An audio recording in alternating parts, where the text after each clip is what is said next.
B'investiment ta' aktar minn 5,000 euro, il-Hospice Malta ingħataw 10 laptops sabiex jintużaw mill-professjonisti.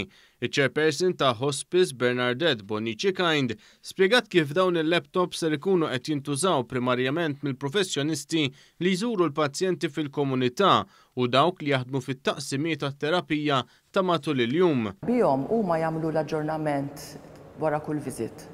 B'dak il-mod li t-tim kollu jista' immedjatament ikun jaf l-aħħar update fuq il-pazjent in real time li hija valida importanti ħafna biex id-deċiżjonijiet jintieħdu effiċjentament u kulħadd ikun aware.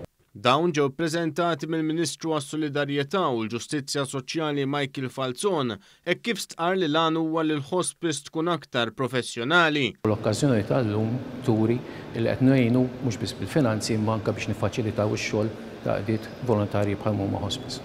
Huwa spjega kif il-Gvern diġà għandu ftehim sabiex il-Ministeru iħallas għal 7,500 siegħa ta' servizzi psikosoċjali għall familji. Il-Gvern qed iħallas ukoll għal 10,000 siegħa fis-sena għal servizzi ta' appoġġ ta' assistenza u kura professjonali. Il-Ministru Falzon stqar kif il-Gvern huwa kommess li jkompli jgħin għaqdiet bħal dawn li tant jaħdmu b'dedikazzjoni sabiex jgħinu persuni fl-aktar mumenti diffiċli li jkunu għaddejjin minnhom.